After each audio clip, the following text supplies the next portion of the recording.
Vamos a partir de lo que acaba de ocurrir con la captura de un sujeto el 21 de agosto que tiene por nombre Johnny Loaiza Calle, que es aparentemente un pederasta de 30 años que operaba en Surco. La modalidad consistía, como en muchos otros casos, ¿no? En este caso se ha capturado, lo ha capturado la policía, pero hay muchos casos que ocurren, no llegarán a extremos en algunos casos, pero en otros sí. Bueno, la modalidad de este sujeto era captar adolescentes menores de edad, por supuesto, que además están con todas las ilusiones y que quieren de alguna forma de recibir galanterías y dinero gratis o dinero fácil, y las sometía a un casting para que aparentemente trabajen como anfitrionas. ¿Para qué? Lo que hacía era lo que hacen muchos estos depravados, ¿no?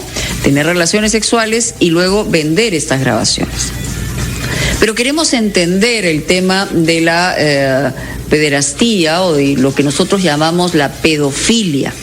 Hemos invitado a Guillermo Lat, que es médico psiquiatra, y a Roberto Miranda, que es abogado penalista, que conductor además del programa Ojo por Ojo en Capital y Radio y Capital TV. Ambos, muchas gracias por estar aquí. Gracias, y yo digo que es un tema en el que me cuesta no perder la serenidad.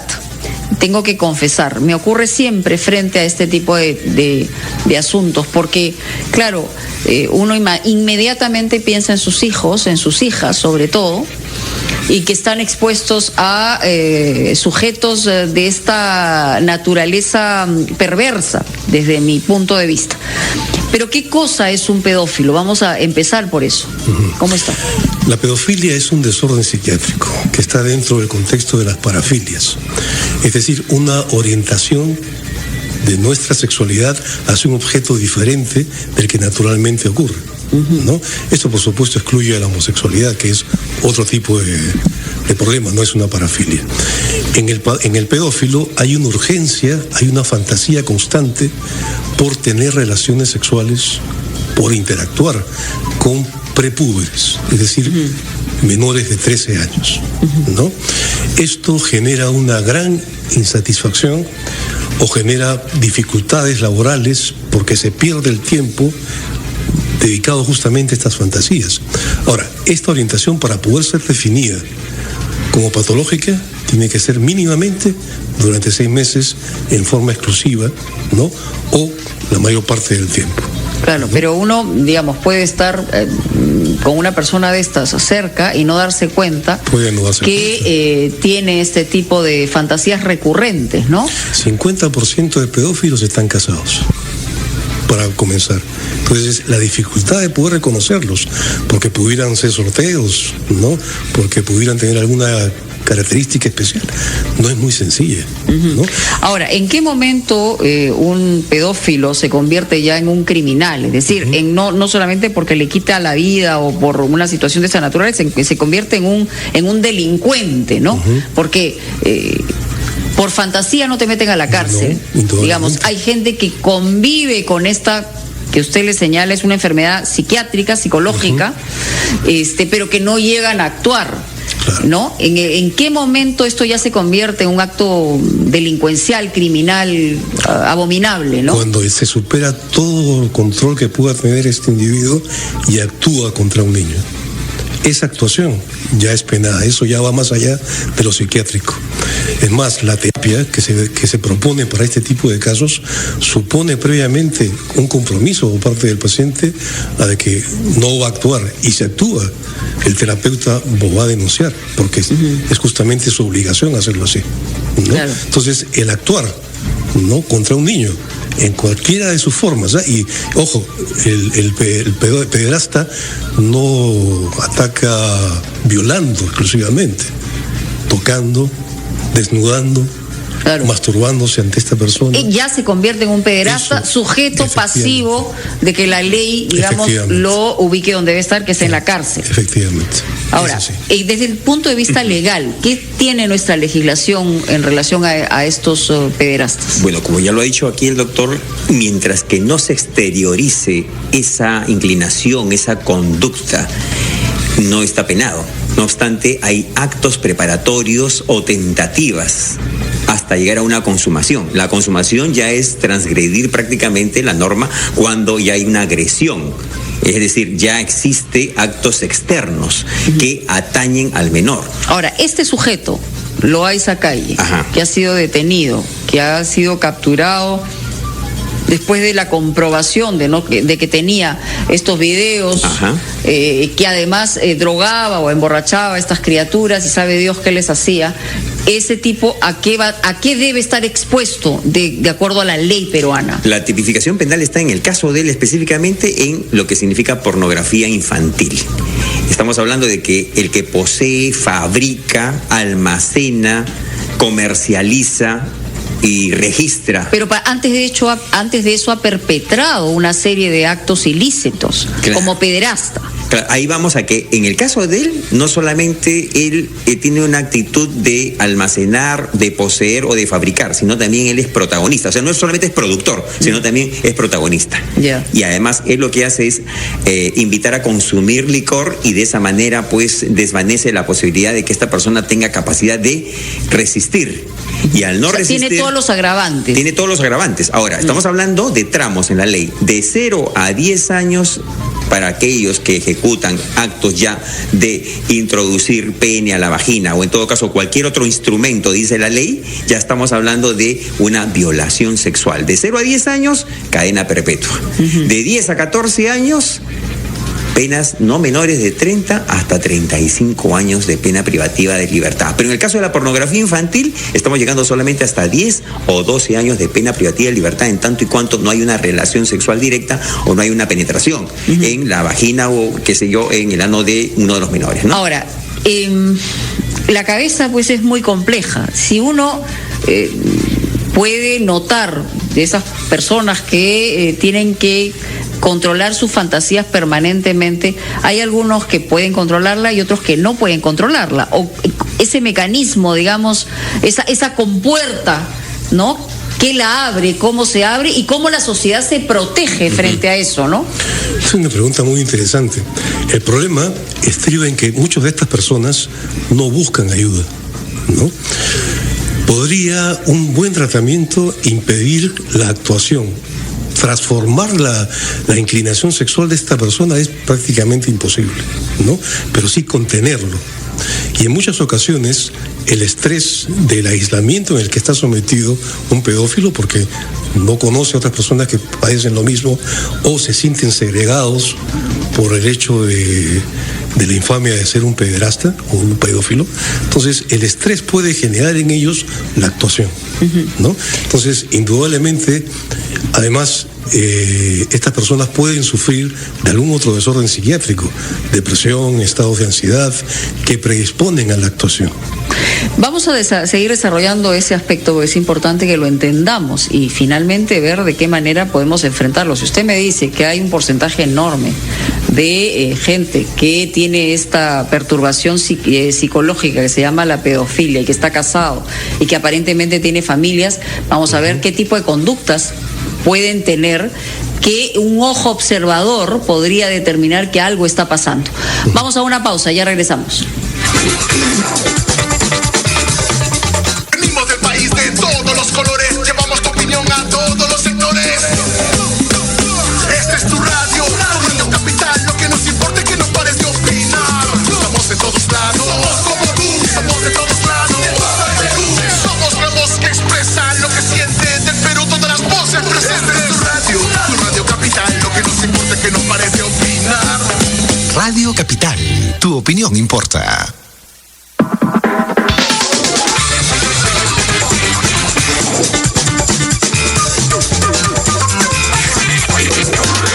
estamos de regreso aquí con nuestros invitados. Roberto Miranda, abogado penalista, además conductor del programa de Capital, Ojo por Ojo. Y está Guillermo Lat, que es médico psiquiatra. Antes de recibir esta llamada, solamente incidir en algo. Según nos ha dicho Guillermo Lat, que es el médico psiquiatra, o sea, el pederasta no es igual a un pedófilo. O sea, el pedófilo es una persona que es pasivo de esta enfermedad. Y el pederasta es el que ejecuta a raíz de la enfermedad, pero deja libre, digamos, estos instintos condenables, el que actúa, ¿no? El que exterioriza. Así es. Aló, buenas tardes. Aló. Hola. Hola. ¿Qué tal? Bienvenida. ¿Qué tal? Mira, yo llamaba por lo siguiente. Yo el domingo en la noche vi el reportaje con mi esposo y realmente el infeliz que salía era repugnante todo lo que le hacías a los adolescentes. Pero al final Nicolás Lucar dijo que lo habían atrapado, lo habían llevado al juzgado, no sé a dónde, y al final quedó libre porque las evidencias no eran todas las completas para que se quede preso. Sí, bueno. Y eso fue mi indignación porque me soplé todo el reportaje pensando que ya podía haber un final, entre comillas, feliz, y no hubo. Bueno, después de una actitud de esa naturaleza no debe haber ningún final feliz, pero como tú dices, que por lo menos sea un final justo, ¿no? Sí, en fin, el tema del Poder Judicial y de la Fiscalía y de cómo se enfoca una denuncia de esta naturaleza. Habiéndose encontrado todo lo que se ha encontrado respecto a este sujeto, ese señor debería estar en la cárcel en este momento. Claro, obviamente. ¿No? Obviamente. Estamos ante una situación tal que tal vez el Ministerio Público pudo haber encontrado que en la lista que tenía este sujeto podría haber no menores de 14, sino de 14 para arriba. Y ahí viene el segundo problema. El artículo 175 de nuestro Código Penal, que es el delito de seducción, ha sido derogado. De modo tal que hay patente, como dice, hay licencia para seducir de parte de adultos. Pero eso es, francamente, o sea, asqueroso. Es asqueroso, en términos... obviamente. Es un peligro realmente porque a cualquier mañoso que pueda tener buena labia, ofrecer de repente dinero, pues no, ella vino con sus propios pies. Ella me tocó la puerta, estaba pidiendo trabajo. Y es mayor de 14. Pero si el indicio señala que estas chicas, más allá, si fueran de 14 para arriba, han sido seducidas bajo el alcohol, bajo otra sustancia que le quita la posibilidad de reaccionar, eso sí es para cualquier acto de justicia debería ser un punto de partida. Así es, pero el fiscal, que es burócrata, pide que sobre su expediente tenga el certificado médico legal que acredite que en ese momento esa persona está en estado etílico o que haya tenido algún tipo de consumo toxicológico. O sea, no lo puede presuponer, sino que lo tiene que tener en las manos. Y ante esa situación... O sea, claro, ahí el testimonio no vale. No vale. Hay evidencias, claro, pero no hay pruebas fehacientes, ¿no? Aló, buenas tardes. ¿Aló? Hola, bienvenida. Mónica, ¿cómo estás? Soy Paquita Roselo. Paquita, adelante, por favor. Famosito, ¿cómo estás? Hay un refrán que dice: mal piensa y acertarás. ¿Por qué las chicas tienen que creer cuando le dicen ven a tomar un traguito y tienen que meterse a cualquier hueco? Por favor. Hay otra cosa, Moniquita. Los papás tienen que educar a sus hijas. Cuando a ti te educan y te dicen no tienes que recibir nada de ningún hombre. Nadie te tiene que poner la mano encima, ni siquiera tu tío, ni tu abuelo, ni tu primo. Entonces, cuando te educan de esa forma, Mónica, nadie te pone la mano encima. Y no tienes que creerle a ningún hombre de ninguna esquina que te ofrece nada. Esa es la verdad. Cuando tú te metes a un cuarto, a un hueco, donde hay un hombre que te quiere dar algo, ahí ya te fregaste. Gracias, Paquita. Te felicito por tu programa, te felicito por tus invitados y hay que lograr que tu programa llegue a un punto que sirva realmente, no solamente hablar del tema que nos agobia, porque a mí me agobia. Y yo sé que a ti también, Mónica, preciosa, pero hay que llegar a un punto para solucionar este problema. Porque pero las chicas... no está en nuestras manos, insistimos con el tema. Es verdad que la familia tiene un punto importantísimo en la autoestima de estas jóvenes o estas adolescentes. Ese es el punto de partida. O sea, ¿por qué algunas caen y otras no? O sea, a las que caen son porque hay un tema también desde el punto de vista psicológico de necesidad inmediata, y no porque quieran relacionarse sexualmente, sino por el facilismo de llegar a algo con lo que sueñan, ¿no? Hay un problema de personalidad probablemente en estas chicas. Personalidad que se está ya formando de manera desvirtuada. Eso tiene que ver con la forma como se está efectuando la autoridad paterna en las casas, ¿no? Bueno, seguimos recogiendo opiniones de nuestros amigos oyentes y televidentes, y Silvia González, que está en algún punto de la capital, también está recogiendo estas opiniones. Adelante, Silvia.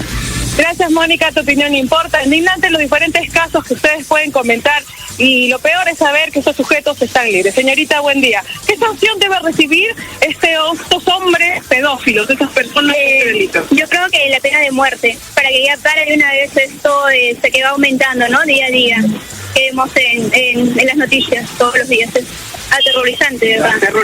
Aterrorizante. Señora, buen día. ¿Qué sanción debemos darle a los pedófilos, a esos hombres que a veces manosean a un niño o una niña? Claro, por lo Castración. lógico, para que no imagine cuántas cosas pasan a los niños, ahí se las llevan. Uno ya puede ser, y he visto a la señora embarazada, así como tengo yo mi cartera, un poco le he cortado y la loquetas y la jara y la hace caer, y me dijo, tremenda panza la señora. Oye, señora, su opinión importa. Bueno, es la opinión del público, Mónica, aquí en las calles de Lima. Adelante. Sí, bueno, obviamente nuestra primera reacción es una reacción, vamos a decirlo de manera redundante, somos reactivos ante un hecho tan repugnante, por supuesto que sí. Pero pena de muerte no existe en el Perú, y tampoco castración química. En algunos lugares del mundo, la castración química se ejecuta a través de una sentencia. ¿Qué produce esto? O sea, es decir, volvemos al tema, ¿el pederasta lo puede controlar una castración química? Sí. Se asume de que la actuación de estas personas, la actuación sexual y por tanto el ataque contra niños, está en íntima relación con la cantidad de testosterona que está teniendo. La castración química no es sino bloquear por completo la acción de la testosterona, ¿no? Eso quita el deseo sexual en forma absoluta, ¿no? Durante el tiempo en que esté el paciente recibiendo la medicación que produce la castración química, ¿no? En la legislación peruana eso no está contemplado. No, únicamente estamos hablando de penas privativas de libertad. ¿Alguna vez se inició algún debate sobre el tema? Pero sí. Fue Monseñor Mambarén incluso que propuso la castración química, ¿no? ¿Y usted como abogado qué piensa? Bueno, lo que creemos es que realmente dentro del marco jurídico y lo que establece la Constitución, la persona humana es el bien supremo de la sociedad y del Estado, así que el Estado tiene que buscar que sea. El Estado tiene que tratar de redimirlo, es decir, de reinsertarlo, por más pederasta que sea. Pero ocurre algo, que en nuestro Código Penal, a estas personas que son condenadas por estos delitos, hay un artículo que establece que haya un tratamiento terapéutico, sin necesidad que se diga que son enfermos, porque si no podrían decir, entonces soy inimputable. No, sino que haya un tratamiento terapéutico y que luego de ese tratamiento terapéutico pueda estar apto, en todo caso, como para reinsertarse y regresar a la sociedad si en caso su delito no fue grave. Ese tratamiento terapéutico no conocemos de qué se trata, salvo que de repente el doctor conozca algunos colegas que tengan dentro del penal que hacen ese tratamiento terapéutico. Más bien al contrario. ¿Tenemos idea de cuántos pederastas o qué porcentajes hay en las cárceles del Perú? Bueno, ya tenemos cadenas perpetuas, ¿no? En casos de estos pederastas, ¿no?, que han pasado, ¿no? Han transgredido ya esa área íntima de su tendencia o inclinación y han pasado a exteriorizarla, ¿no? Y atacar incluso a personas que no solamente son de su entorno familiar, sino fuera de su entorno familiar. Hay pocas, son cadenas perpetuas, pero no son, pues, que digamos en la ciudad de Lima son las que se han dado más, ¿no? Y en provincias también. En una terapia, o sea, lo que se logra, y usted me lo ha explicado, lo que se logra es que se controlen, nada más que eso. Nada más. O sea, hay algunos teóricos que hablan de que esto es una orientación sexual, tan similar como la heterosexualidad o la homosexualidad. Estos individuos, algunos de ellos, solamente preferirían como objeto sexual a un niño o una niña. Entonces, eso prácticamente es imposible de poder corregir, ¿no? Pero no obstante, sí, como está bien señalando usted, Mónica, es posible contener al individuo y transformar la manera como él aborda al niño.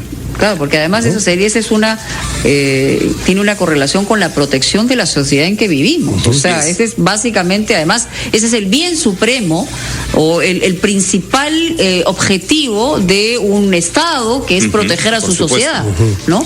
Hola, buenas tardes. Aló, sí, bienvenida. Adelante. Hola. ¿Qué tal? Quiero opinar sobre la castración química. Por favor.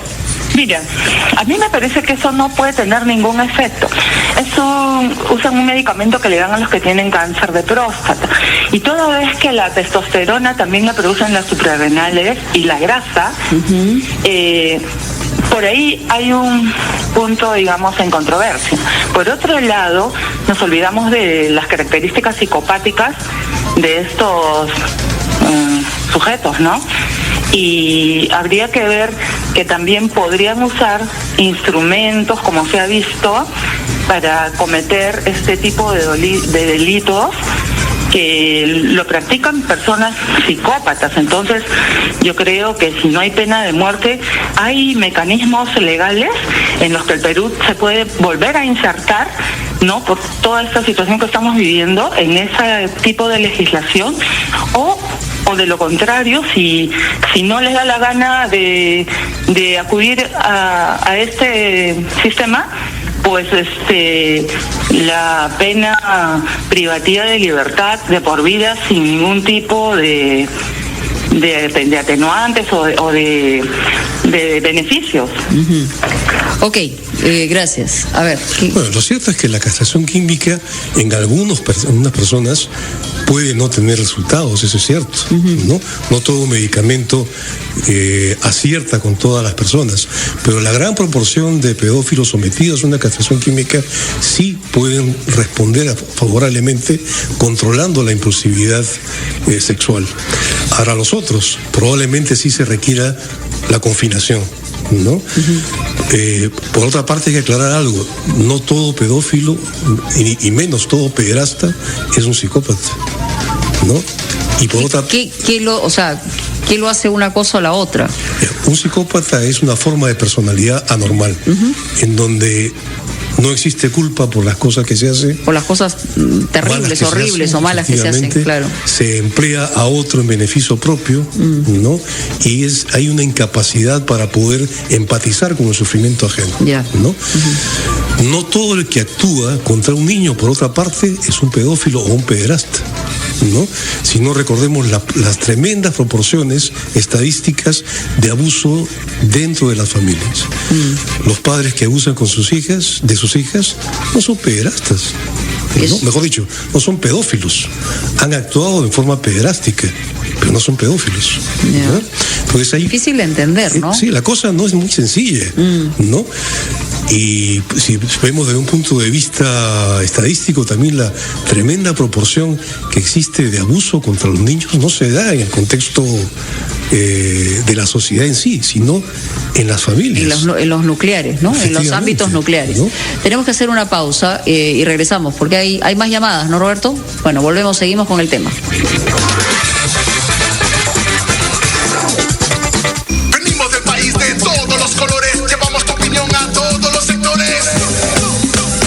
Esta es tu radio Capital, lo que nos importa es que no pares de opinar. Estamos en todos lados, somos como tú, estamos de todos lados. Somos la voz que expresa lo que siente del Perú, todas las voces presentes en tu Radio Capital, lo que nos importa es que no pares de opinar. Radio Capital, tu opinión importa. ¿Polémico? ¿Ustedes creen que si hubiera un militar en la esquina, esos choros van a salir a cogotear? ¡Ni loco! La respuesta es...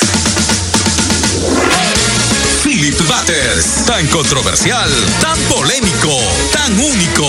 Atrévete a debatir y opinar con Philip Butters, de lunes a viernes desde las 6 de la mañana, solo por Radio Capital. Tu opinión importa.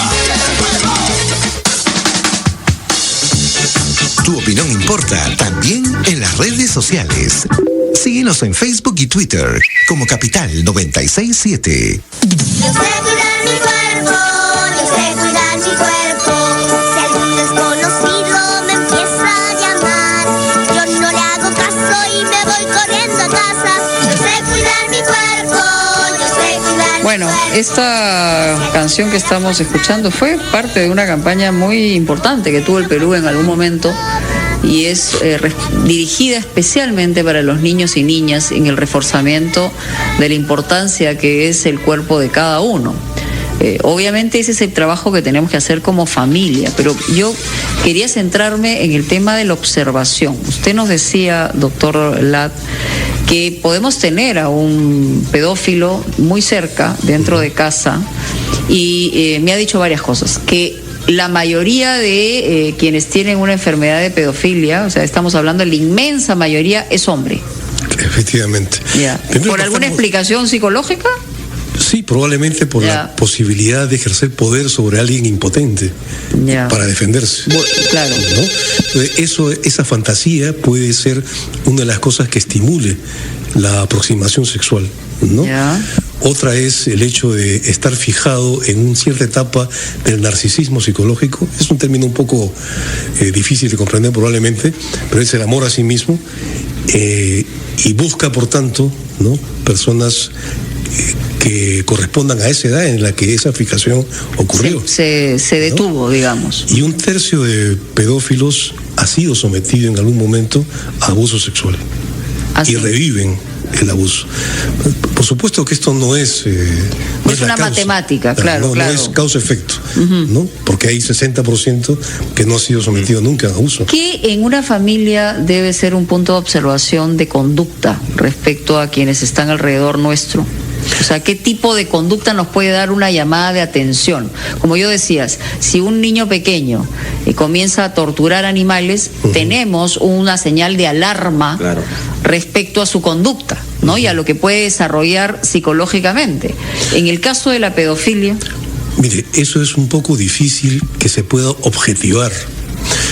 Quien debe percatarse de esto es quien lo sufre, ¿no? Si su atracción sexual es exclusiva hacia menores de edad, ese es un signo de alarma para esta persona y debe buscar inmediatamente ayuda. Si otros pueden percatarse de esto, magnífico, pueden aconsejarle, ¿no? Pero como usted ve bien, la orientación sexual no es algo objetivable, sino con la acción. Con la acción, claro, con la ejecución de esta forma de ver las cosas, que además obviamente es una forma absolutamente perversa y condenable desde el punto de vista de todos nosotros, ¿no? Y han dejado, ¿sabes, Mónica?, de ser también delitos contra la libertad sexual para pasar a ser delitos ya informáticos, ¿no? Del uso de la tecnología. Que la tecnología ahí también ha facilitado, ¿no? Ha ayudado muchísimo. Es verdad. Aló, buenas tardes. Aló. No, creo que hay que cambiar de llamada porque esa no se escucha. Hola, buenas tardes. Mónica. Sí, ¿qué tal? Bienvenido. ¿Con quién hablamos? Acabo de aprender la radio. Escuché que los hombres que abusan de la criatura están tratando ese punto. Estamos tratando ese punto. ¿Sobre ese punto? Sí, señor, adelante. Señorita Mónica, yo acabo de llegar de la provincia. Acá en nuestro país, la indocracia no es un país para ser democrático.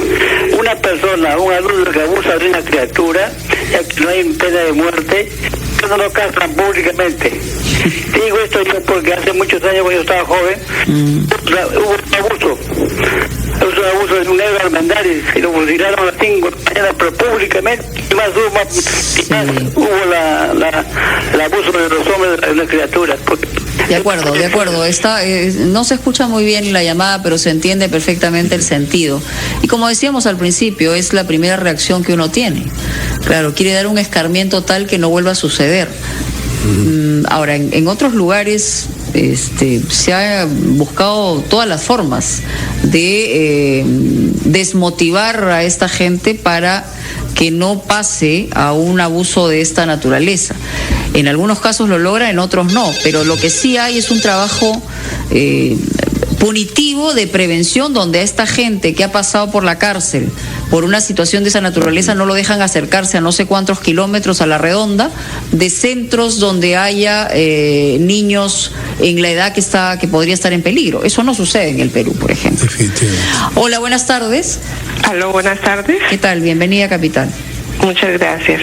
Quisiera hacer una pregunta precisamente al abogado que tiene usted. Sí, claro. Se trata de un abuso sexual ocurrido de un tío a un sobrino, que fue descubierto cuando este niño fue violado más o menos a la edad de 7, 8 años. Ay, Dios. Entonces, nadie sabía, y a la edad de la adolescencia fue descubierto.